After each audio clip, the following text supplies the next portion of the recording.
Hello बच्चों, good morning. कल अपन ने पढ़ा था 9th क्लास में जो है 4th चैप्टर पढ़ रहे थे अपन। और क्या पढ़ा था अपन ने? रासायनिक बंध व रासायनिक समीकरण 4th चैप्टर चल रहा था। ठीक है, अपन पढ़ रहे थे ऋणायन।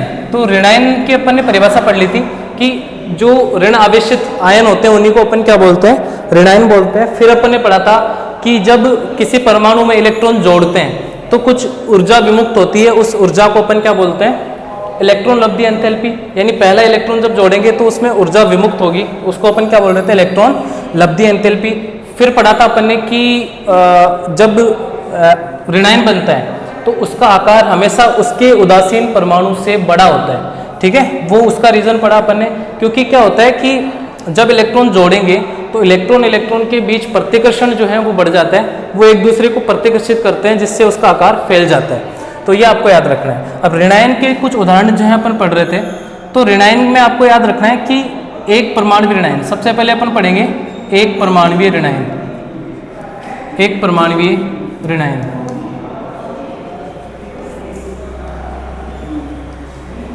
एक परमाणु ऋणायन। ठीक है, उसमें भी आपको याद रखना है कि एक संयोजी, एक संयोजी।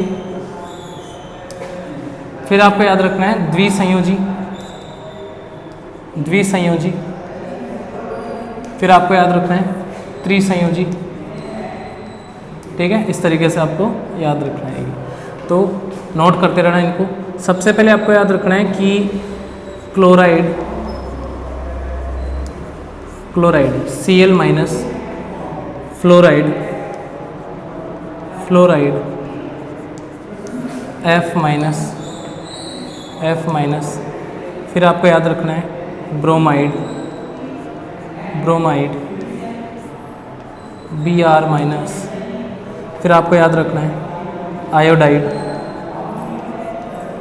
Iodide I minus. ठीक है, द्विसंयोजी में आपको याद रखना है एक तो ऑक्साइड, ऑक्साइड, ऑक्साइड का हो जाएगा O-2, और एक आपको याद रखना है सल्फाइड। ठीक है, S-2। फिर त्रिसंयोजी में आपको याद रखना है फॉस्फाइड, P-3, और एक नाइट्राइड, नाइट्राइड N-3। ये आपको याद रखना है। तो एक संयोजी, द्विसंयोजी और त्रिसंयोजी ऋणायन कौन कौन से आते हो ये आपको याद रखना है।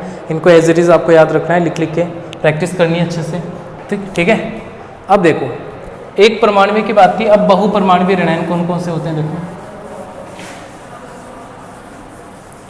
बहुपरमाणु ऋणायन, बहुपरमाणु ऋणायन।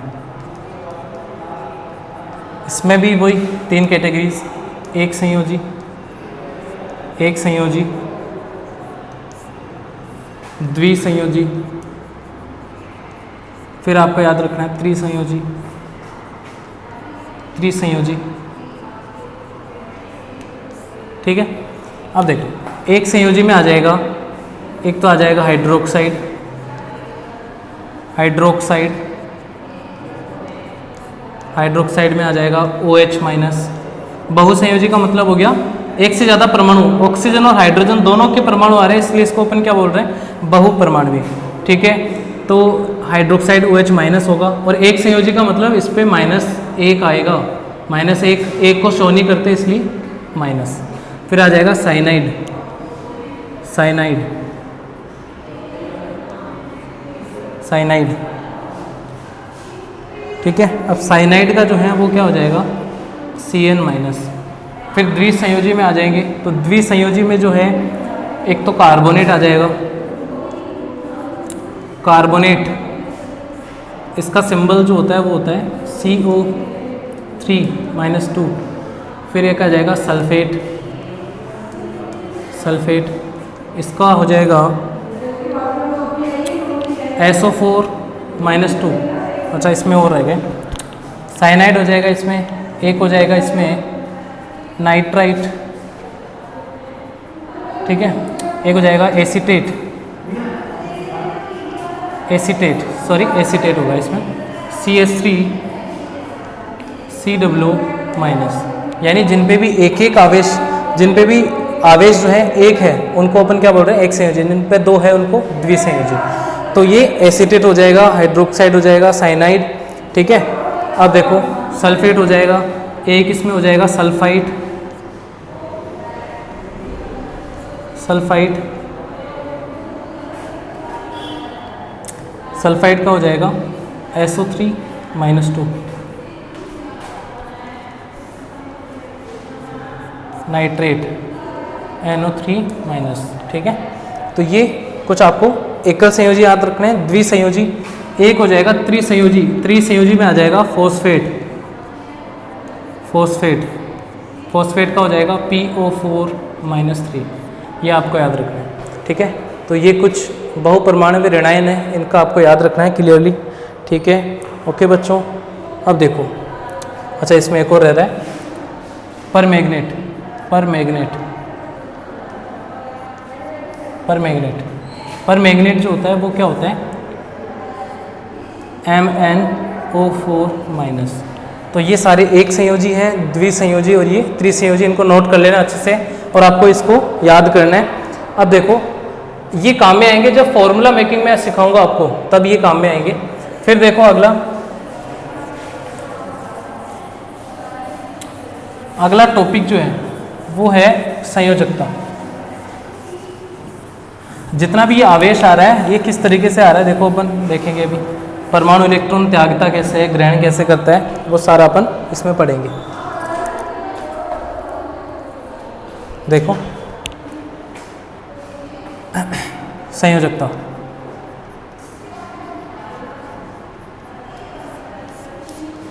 संयोजकता की अगर बात करें तो अपन बोलेंगे कि परमाणु अपने बाह्यतम कक्ष से, अपने बाह्यतम कोश से इलेक्ट्रॉन, बाह्यतम कोश से जितने इलेक्ट्रॉन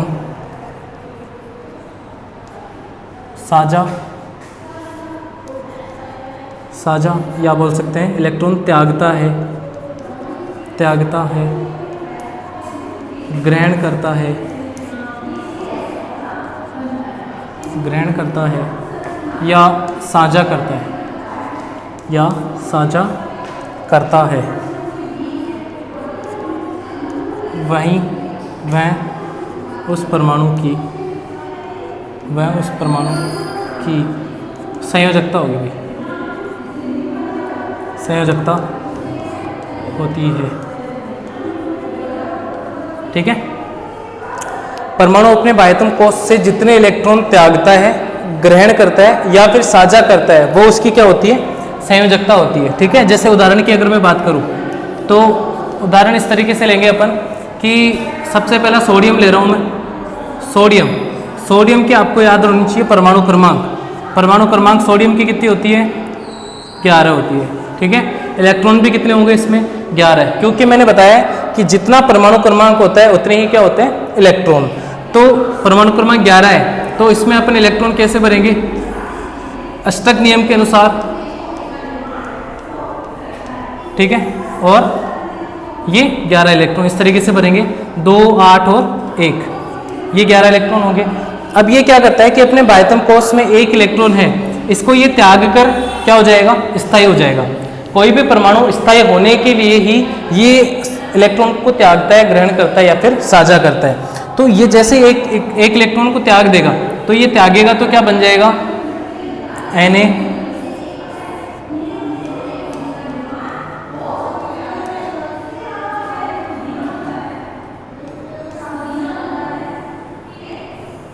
ठीक है। तो यानी यहाँ पे क्या हो गया, 2 और 8, इसने एक इलेक्ट्रॉन त्याग दिया।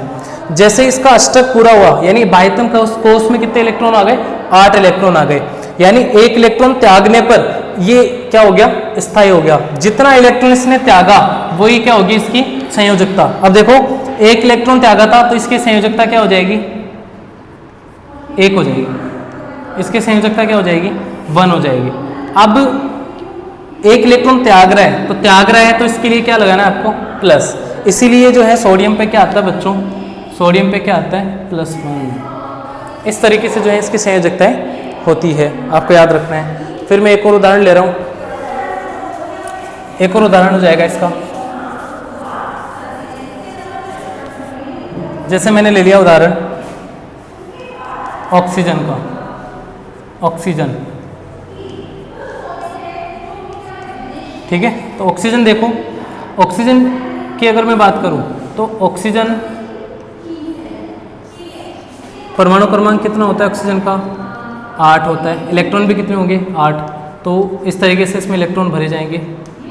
2 तो अंदर वाली कक्षा में, ये के वाली कक्षा है, एल वाली में कितने आ जाएंगे, 2 2 4 2 6 इलेक्ट्रॉन आ जाएंगे, यानी 2 और 6 इलेक्ट्रॉनिक कॉन्फिग। ये हो जाएगा इसका इलेक्ट्रॉनिक विन्यास।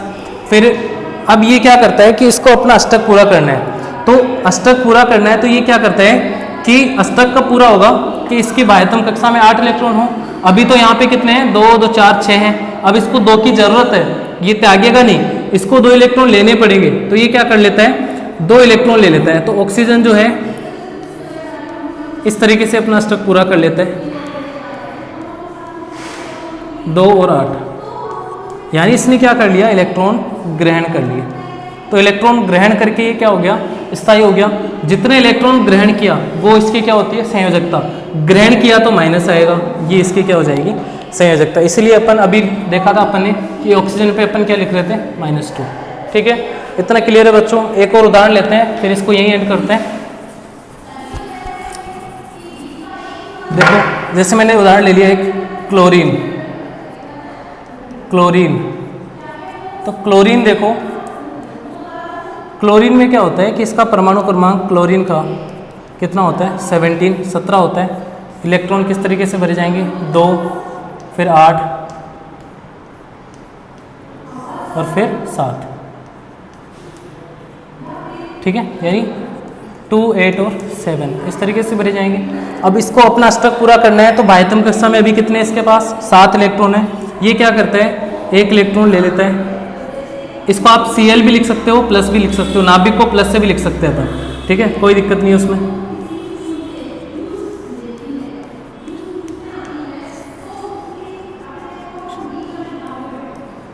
यानी अब क्या हो गया इसके पास, 2 8 और 8, 2 8 और 8, ठीक है। ये इसका क्या हो जाएगा, यहाँ पे 2 8 और 7 थे, अब यहाँ क्या हो गया, 2 8 और 8। 1 इलेक्ट्रॉन ले लिया, कितने इलेक्ट्रॉन ले लिए, 1 इलेक्ट्रॉन, और लिया तो ग्रहण किया तो माइनस। त्यागता है कोई परमाणु इलेक्ट्रॉन, त्यागता है तो प्लस आता है, और ग्रहण करता है तो माइनस, और साझा करेगा उसका एक अलग केस होता है। देखिए वो कैसे होगा, वो आगे पढ़ेंगे अपन, जब बंद पढ़ाऊंगा उसमें पढ़ाऊंगा मैं। तो अभी यहाँ पे क्या हो रहा है, इसने इलेक्ट्रॉन ले लिया, कितने इलेक्ट्रॉन लिए, 1 इलेक्ट्रॉन ले लिया तो -1, ठीक है। इसीलिए यहाँ पे Cl -1 लिखते हैं। तो ये इस तरीके से क्या हो जाएगा इसका, ये टोटल क्या था, संयोजकता थी। इस तरीके से ये टॉपिक आपका क्लियर होना चाहिए। इसी में एक टॉपिक आता है परिवर्तनशील संयोजकता, परिवर्तनशील संयोजकता, परिवर्तनशील संयोजकता। देखो परिवर्तनशील संयोजकता क्या होती है, परिवर्तनशील संयोजकता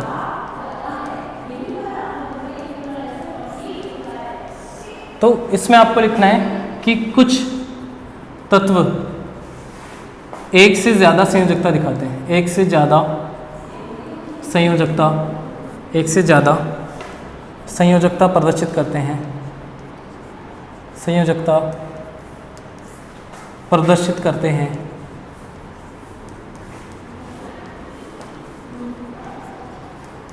इसे परिवर्तनशील संयोजकता कहते हैं, इसे परिवर्तनशील संयोजकता कहते हैं, इसे परिवर्तनशील संयोजकता, परिवर्तनशील संयोजकता कहते हैं, ठीक है भाई।